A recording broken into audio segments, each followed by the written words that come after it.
Hace más de 5000 años, en las primeras dinastías del antiguo Egipto, cuando el mito y la historia se entrelazaban como un solo río, surgió una de las figuras más enigmáticas del panteón egipcio, Anubis, señor de las necrópolis. Su origen, envuelto en misterio y simbolismo, refleja los temores y esperanzas de un pueblo obsesionado con la eternidad. Se cuenta que Anubis nació de la unión prohibida entre Neftis, la diosa del desierto y de la noche, y Osiris, el gran rey de la vida y la fertilidad. Una unión secreta, un hijo oculto. Para los egipcios, este origen lo vinculaba a la vez con la luz y con la oscuridad, con el desierto y con el Nilo, con el orden y con el caos. Neftis, temiendo la ira de su esposo Set, el dios de la destrucción, abandonó a su hijo en secreto. Fue Isis, protectora y madre universal, quien lo acogió y lo crió como suyo. Así, desde su primer aliento, Anubis estuvo marcado por la dualidad, hijo del desamparo, pero también del amor inmortal. En aquellos siglos, hacia el tercer milenio antes de Cristo, el Egipto temprano se consolidaba. Se construían las primeras mastabas, tumbas rectangulares de adobe y piedra, que anunciaban el poder de los faraones y la obsesión por el más allá. Era el escenario perfecto para que naciera el dios que guiaría a las almas en su viaje eterno. El chacal, animal nocturno que merodeaba cementerios, se convirtió en la forma sagrada de Anubis. Para los egipcios, este dios con cabeza de chacal no era un depredador, sino un protector, aquel que custodiaba los cuerpos de los muertos y los preservaba del saqueo y la corrupción. La momificación, uno de los rituales más complejos de la antigüedad, fue atribuida a Anubis. Los sacerdotes que embalsamaban los cuerpos vestían máscaras con su rostro, como si el dios mismo descendiera a guiar cada gesto, cada corte, cada vendaje. En la eternidad de sus manos, los muertos hallaban esperanza. Las primeras referencias escritas a Anubis aparecen en los textos de las pirámides, hacia el año 2500 a.C. Allí se lo invoca como el que está sobre su montaña, guardián de la necrópolis y vigilante de las tumbas, un título que lo elevaba como el primer juez de los muertos. Pero Anubis no era solo un protector. Su destino estaba ligado a algo más profundo, la balanza de la justicia, el juicio que toda alma debía enfrentar, un juicio que decidiría si el difunto alcanzaba el paraíso de Osiris o era devorado por el monstruo Amit. Ante esa balanza, Anubis colocaba el corazón del difunto, símbolo de la conciencia y los actos de vida. En el otro platillo, la pluma de Maat, encarnación de la verdad y el orden cósmico. Si el corazón era más ligero que la pluma, el alma alcanzaba la eternidad. Si era más pesado, el destino era la condena. Así nació la figura más temida y venerada del antiguo Egipto, el guardián de los muertos, el protector de las tumbas, el juez implacable del más allá. Anubis, aquel que no pertenece ni a la luz ni a la sombra, sino al umbral entre ambas. Pero pronto, la calma de su reinado se vería desafiada. Con la llegada de nuevas dinastías y la creciente figura de Osiris como soberano del más allá, Anubis enfrentaría su primera gran prueba. ¿Seguiría siendo el supremo guardián o sería relegado al olvido? En el corazón del antiguo Egipto, durante el reino antiguo y el reino medio, Anubis reinaba como el gran protector de los muertos. Sin embargo, la historia estaba a punto de transformarse. Una nueva figura emergía desde el mito, Osiris, el dios que conquistaría el más allá. La leyenda relata que Osiris, traicionado y asesinado por su propio hermano Set, fue desmembrado y ocultado en diferentes partes de Egipto. Pero Isis, con ayuda de Neftis y del joven Anubis, lo reconstruyó y le devolvió la vida, transformándolo en soberano del más allá. Fue Anubis quien momificó a Osiris. En ese acto sagrado nació el ritual de la embalsamación. Con cada capa de lino, Anubis sellaba un destino. Osiris gobernaría el reino de los muertos, y él, Anubis, pasaría de señor absoluto a guardián y juez bajo la sombra de su propio padre. A partir del Reino Medio, hacia el año 2000 a.C., los textos funerarios empezaron a cambiar. Anubis ya no era el soberano principal del más allá. Osiris ocupaba el trono eterno, y el hijo que había hecho posible su resurrección se convirtió en guardián y mediador.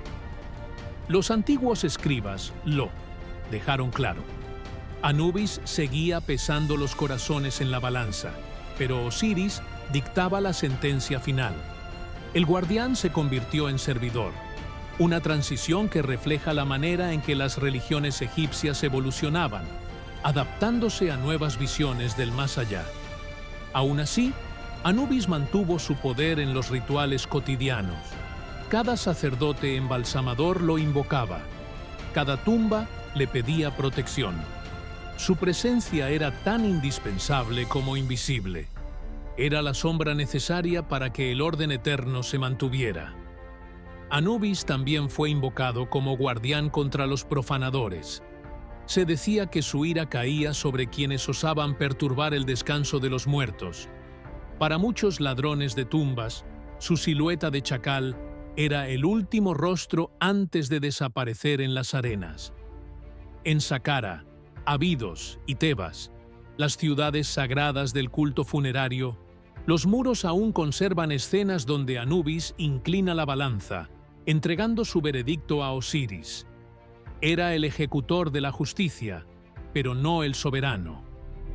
El tribunal del más allá se completó. Anubis pesaba, Tot escribía, Osiris juzgaba, una coreografía divina que los egipcios aceptaron con devoción, convencidos de que la eternidad dependía de ese proceso. Anubis, el primero en guiar a los muertos, había cedido su reinado. El hijo ilegítimo, el protector incansable, se mantenía fiel, aunque ya no era el soberano absoluto. Sin embargo, no todos aceptaron este cambio. Entre las arenas del desierto comenzaron a surgir rumores que Anubis, celoso de Osiris, intentaría recuperar lo que había perdido. ¿Mito olvidado o verdad escondida? Durante el Reino Medio y el Reino Nuevo, entre los siglos XVIII y XIII a.C., el culto funerario de Egipto alcanzó una complejidad sin precedentes.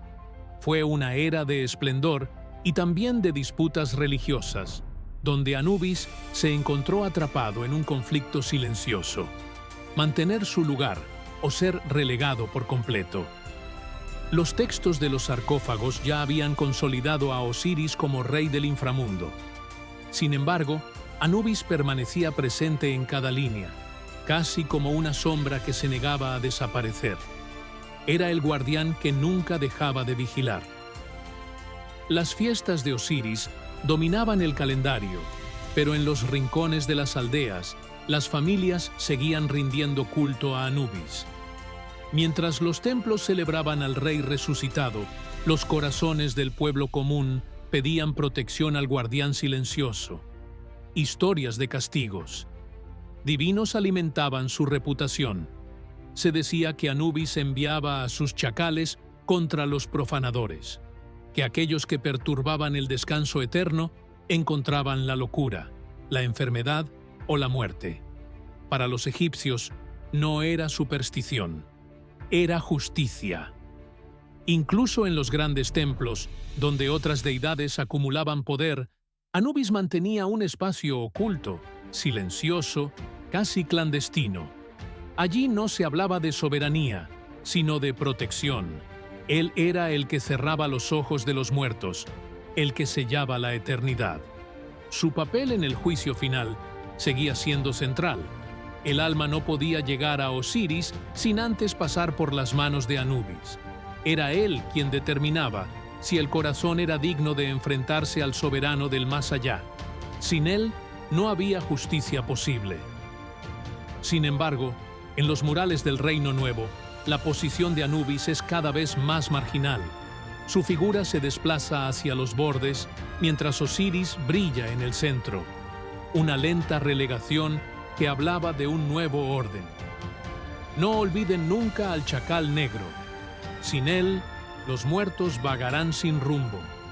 Ni siquiera Osiris podrá salvarlos. Estas palabras, recogidas en inscripciones menores, reflejan la resistencia de quienes seguían viendo en Anubis al verdadero protector. Una lucha silenciosa entre la devoción popular y la teología oficial. Los mitos nunca hablaron de una rebelión abierta, pero en la imaginación de muchos, Anubis se debatía entre la lealtad al padre y el deseo de recuperar su trono perdido. Un dios dividido, como lo había estado desde su nacimiento. El guardián comenzaba a desvanecerse de los templos, pero no de la memoria. Allí, en las sombras, su poder seguía intacto, esperando. Los sacerdotes más antiguos susurraban que el tiempo traería una venganza, que cuando los faraones olvidaran la balanza, Anubis volvería a recordárselas, a un precio terrible. El Imperio Nuevo transformó a Egipto en una potencia incomparable. Sus faraones conquistaron tierras lejanas, sus templos se elevaron como montañas de piedra, y sus dioses viajaron más allá del Nilo. En medio de esta expansión, Anubis encontró una nueva misión: consolidarse como guardián indispensable de la eternidad. Durante las fiestas funerarias, especialmente en la fiesta del Valle, Anubis aparecía como figura esencial. Era el protector que acompañaba a los difuntos en su tránsito, un símbolo de continuidad en medio de la magnificencia del culto oficial a Amón y Osiris. Aunque su protagonismo en los textos se reducía, en la práctica religiosa seguía siendo insustituible. Cada proceso de momificación invocaba su nombre. Cada cuerpo, desde los faraones hasta los campesinos, pasaba por las manos de sus sacerdotes. El embalsamamiento era considerado una obra sagrada. Se decía que Anubis mismo guiaba las manos de los sacerdotes como lo había hecho con Osiris siglos atrás. Un legado que convertía a cada difunto en una réplica del Rey Eterno. Los faraones guerreros, como Ramsés el Grande, necesitaban algo más que gloria en vida. Necesitaban seguridad en la eternidad. Por eso, Anubis fue invocado como protector de las tumbas reales en el Valle de los Reyes, donde el saqueo era una amenaza constante. Amuletos con su figura eran enterrados junto a los reyes. Se creía que su sola imagen podía aterrorizar a los profanadores. El chacal negro se convirtió en un símbolo de advertencia, un guardián que nunca dormía. En el tribunal del más allá, su papel era claro, pero limitado. Ya no dictaba justicia, la preparaba, pesaba, observaba y entregaba. La última palabra era de Osiris, un dios obediente, pero indispensable. Incluso en las tumbas más célebres, como la de Tutankamón, se hallaron estatuas de Anubis. Allí, recostado en forma de chacal, vigilaba como un centinela silencioso. Para los egipcios, ningún rey podía descansar sin su mirada. El vínculo entre Isis y Anubis se mantenía intacto. Ella, que lo había criado en secreto, seguía apareciendo a su lado en los textos funerarios. Era como si la maternidad de la diosa lo protegiera de caer en el olvido. Así, en el esplendor del Imperio Nuevo, Anubis encontró un equilibrio. Ya no era rey, pero tampoco sombra. Era guardián, protector, vigilante eterno. Su poder estaba en lo invisible, en lo que nadie veía, pero todos temían perder. Pero el mundo de los dioses egipcios estaba a punto de cambiar. Con la llegada de invasiones extranjeras y el choque de culturas, Anubis enfrentaría una amenaza aún mayor: ser reemplazado por completo. Cuando Alejandro Magno conquistó Egipto en el año 332 a.C., el mundo de los dioses egipcios cambió para siempre. Bajo el dominio de los reyes griegos de la dinastía tolemaica, Anubis dejó de ser solo un guardián funerario. Se convirtió en un dios híbrido, puente entre dos culturas.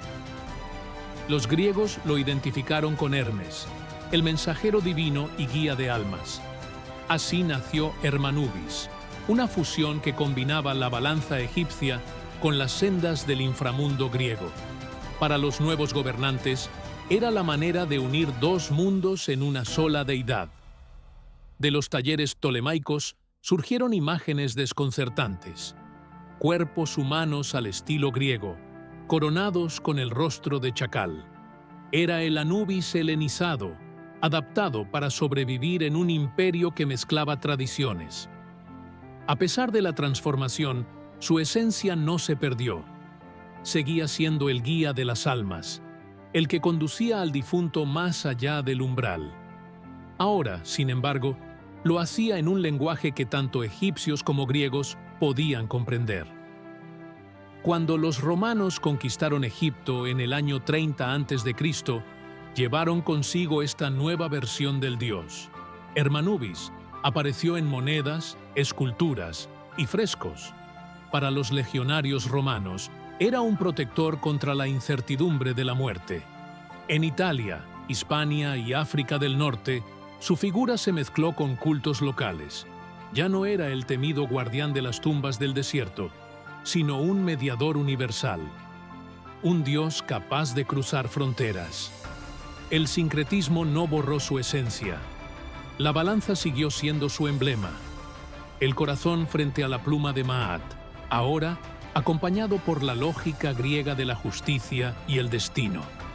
Un símbolo que superaba imperios. Anubis no pertenece a un pueblo ni a un tiempo. Él vigila a todos los que cierran los ojos al mundo. Así lo entendieron los egipcios, que aunque se vistiera con ropas griegas o romanas, el guardián seguía siendo eterno.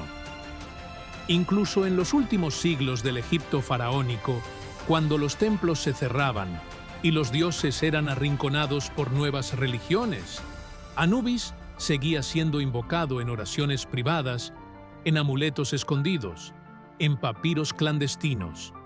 Pero el tiempo avanzaba, el cristianismo ganaba terreno, los templos eran destruidos o abandonados, y los antiguos dioses comenzaban a desvanecerse. El guardián, que había custodiado millones de almas, se enfrentaba a su ocaso. ¿Podía un dios tan antiguo desaparecer por completo? ¿O estaba destinado a transformarse de nuevo, oculto en la memoria de la humanidad? Con la expansión del cristianismo, a partir del siglo IV después de Cristo, los templos egipcios fueron cerrados. Las estatuas de los dioses se derrumbaron, los altares fueron profanados y los rituales que habían perdurado durante 3 milenios quedaron en silencio. Entre ellos, el culto a Anubis se apagaba lentamente. Los padres de la Iglesia condenaron a los dioses egipcios como demonios. El chacal negro, antes protector de las tumbas, fue transformado en símbolo de paganismo y tinieblas. Aún así, las figuras de Anubis permanecieron, silenciosas, ocultas en tumbas olvidadas y bajo las arenas del desierto. Resistieron como centinelas de piedra, esperando tiempos más propicios. En los primeros siglos de la era cristiana, algunos egipcios continuaron invocándolo en secreto.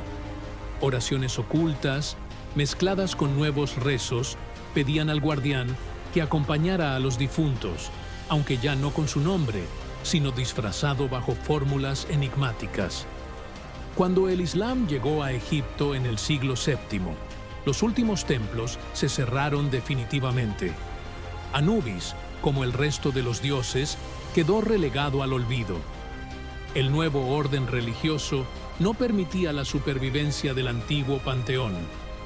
Sin embargo, en las sombras de la historia, su nombre no se borró del todo. Amuletos, inscripciones y figuras continuaron circulando en mercados clandestinos, considerados objetos de poder o maldición.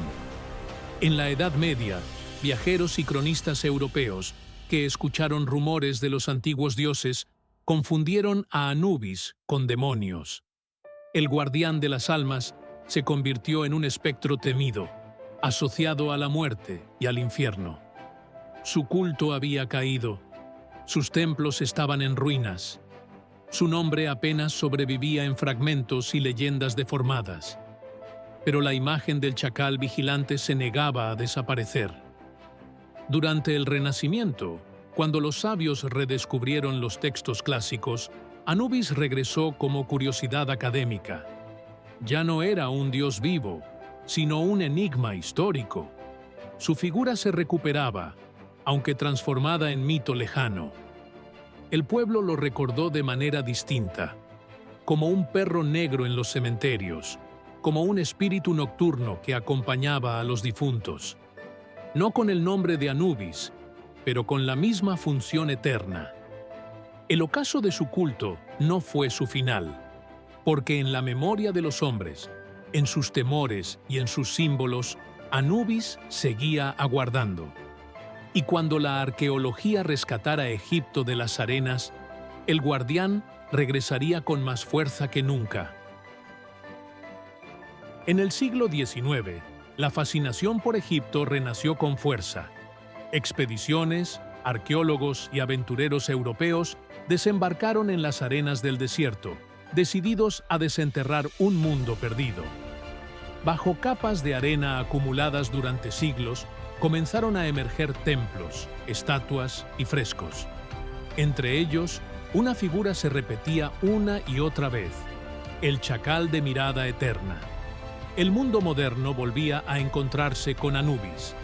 El hallazgo de la tumba de Tutankamón, en 1922, reveló al guardián en todo su esplendor.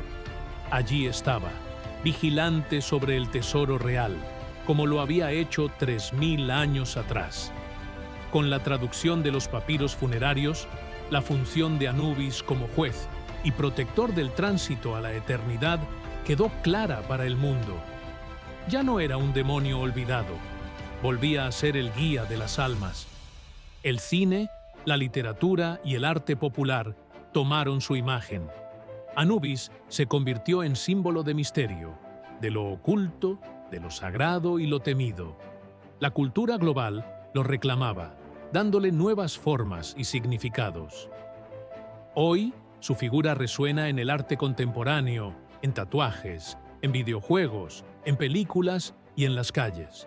Un dios que ya no pertenece solo a Egipto, sino al imaginario universal. La ciencia moderna estudia cada fragmento hallado, cada inscripción, cada estatua, cada amuleto, nos habla del guardián que nunca dejó de acompañar a los muertos y de vigilar el límite entre la vida y la eternidad. Incluso en la cultura popular persiste la creencia: un perro negro en un cementerio no es solo un animal, sino la sombra de Anubis, custodiando en silencio. 3 milenios después, su símbolo más poderoso sigue vigente: la balanza, una metáfora universal de justicia, de verdad y de destino. Pesa corazones, pesa actos, pesa lo que somos. El guardián que emergió de las arenas del Nilo sigue acompañándonos.